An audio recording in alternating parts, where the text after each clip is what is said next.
Hi hello welcome back to my channel వన్గోల్ aroma. అందరు ఎలా ఉన్నారండి? బాగున్నారా? నేనైతే చాలా బాగున్నాను. ఇవాళ మా వదిన చేసిన గోంగూర ఎండు రొయ్యల కూర అయితే చూపిస్తున్నానండి. చాలా బాగుంటుంది, చాలా సింపుల్ కూడా, ఎవరైనా చేసేసుకోవచ్చు. అందుకోసం మా వదిన ముందుగా ఉల్లిపాయలు, పచ్చిమిర్చి, టమాటాలు తీసుకుందండి. మంచిగా చిన్న చిన్న ముక్కలుగా కట్ చేసుకుంది. 2 టమాటాలు, 2 ఉల్లిపాయలు, 4 లేదా 5 పచ్చిమిర్చి తీసుకుందండి. ఎందుకంటే గోంగూర వేసాం కదా, గోంగూర కొంచెం కారంగా ఉంటేనే బాగుంటుంది. ఇక్కడ రొయ్యలు చూసారు కదా ఎంత నీట్గా శుభ్రం చేసిందో. అది ఎలా అంటే, ముందుగా మనం బియ్యం కడుగుతాం కదా, ఆ నీళ్లు తీసుకొని ఆ నీళ్ళల్లో ఈ రొయ్యలన్నిటిని ఒలిచేసి దాంట్లో వేసి ఒక 5 మినిట్స్ నానబెట్టండి. అప్పుడు రొయ్యల్లో ఉన్న ఇసుక అంతా అడుగుకి వెళ్ళిపోతుంది. అప్పుడు మనం ఈ రొయ్యల్ని 1 లేదా 2 సార్లు క్లీన్ చేసుకుంటే మంచినీళ్ళతో బాగా తెల్లగా అవుతాయి, ఇసుక అంతా పోతుంది. చూసారు కదా, అన్ని రొయ్యలను అయితే ఇట్లా శుభ్రం చేసుకొని మనం ఉల్లిపాయలు, టమాటాలు వేసిన దాంట్లోనే వేసేసి కొంచెం రుచికి సరిపడా కల్లుప్పు,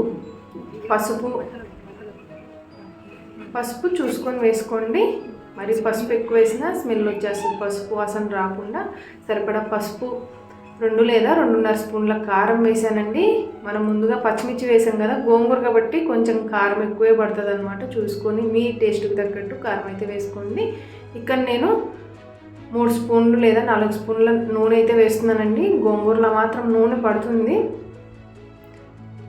అట్లా అనిపిస్తుంది కానీ అస్సలు ఆయిలే ఉండదండి. ఇట్లా మొత్తం మిక్స్ చేసుకోవాలి బాగా, చేత్తో ఇట్లా కలపటం వల్ల మంచి టేస్ట్ వస్తుంది. మనకి ఫ్లేవర్స్ అన్నీ అడ్జస్ట్ అయ్యి బాగా మంచి ఎక్స్ట్రా టేస్ట్ అయితే వస్తుందండి. ఇట్లా మనకి సరిపడా నీళ్ళు అయితే పోసేసుకొని ఒకసారి కలిపేసి ఎడ్జెస్ అంతా నీట్గా చేసుకొని ఒక మూత పెట్టేసి 5 మినిట్స్ లేదా 10 మినిట్స్ ఒకసారి ఒక పొంగు వచ్చేంత వరకు ఉడికించండి.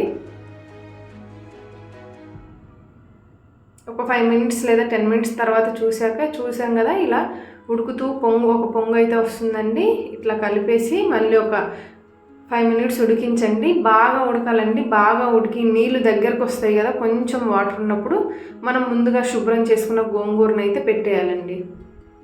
నేను ఇక్కడ ఒక కట్ట గోంగూర తీసుకున్నానండి, పెద్దవి. ఇక్కడ విజయవాడలో ఏంటంటే 5 కట్టలు అట్లా ఉంటుంది కదా, అట్లా 5 కట్టలండి. అదే ఇంకో సైడ్ మా ఒంగోలు సైడ్ అట్లా చూసుకుంటే ఒక కట్టే దొరుకుతుందండి పెద్దది. అదంతా మొత్తానికి పెట్టేస్తుంది తను. మా వదిన అయితే చాలా బాగా చేస్తుంది అనమాట. స్పెషల్ అనమాట ఈ నాన్ వెజ్, రొయ్యలు, చేపలు ఇవన్నీ చాలా బాగా చేస్తుంది. చూసారు కదా, క్లీన్ చేసుకున్న గోంగూర అంతా ఆ రొయ్యల్లో పెట్టేసి ఒకసారి మూత పెట్టేసి 10 లేదా 15 నిమిషాలు ఉడికించాలండి. మధ్య మధ్యలో మూత తీసి కలుపుతూ ఉండండి. అలా కలపటం వల్ల గోంగూర మొత్తానికి ఉడికి అడుగంటకుండా బాగా ఉడుకుతుందన్నమాట. చూసారు కదా, ఇలా మొత్తం కలిపేసి మళ్ళీ ఒక 5 మినిట్స్ అయితే ఉడికించండి.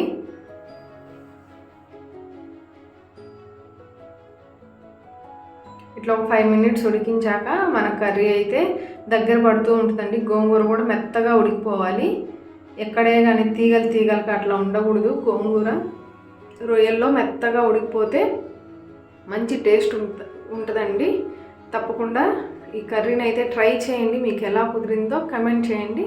ఇక్కడ నేనైతే ఇంకా గ్యాస్ కట్టేసి రుబ్బుతున్నానండి. పప్పు గుత్తి పెట్టి మనం పప్పును అయితే ఎలా రుబ్బుతామో అలా రుబ్బుకోవాలండి.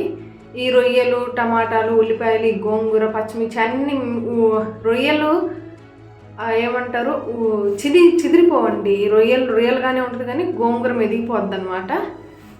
చాలా బాగుంటుంది కర్రీ. ఇట్లా మొత్తానికి రుబ్బుకొని ఇంకా తాలింపు ఏం అవసరం లేదండి. అసలు వేడి వేడి అన్నంలో తింటుంటే సూపర్గా ఉంటుందండి. ఎంత బాగుంటుంది అంటే అంత బాగుంటుంది. ఒకసారి విజయవాడ వాళ్ళు ఎవరైనా చూస్తుంటే ఒక లైక్ అయితే వేసుకోండి. ఎందుకంటే ఆలస్యం. తప్పకుండా మీరు కూడా ఇలా చేసుకుంటాము, మేము కూడా ఇలానే చేసుకుంటాం అన్న వాళ్ళు తప్పకుండా కమెంట్ అయితే చేయండి. చూసారు కదా ఎంత బాగుందో. తప్పకుండా ట్రై చేసి మీకైతే ఎలా కుదిరిందో లైక్ చేసి, షేర్ చేసి, సబ్స్క్రైబ్ చేయండి. థ్యాంక్ యూ అండి. Thank you all.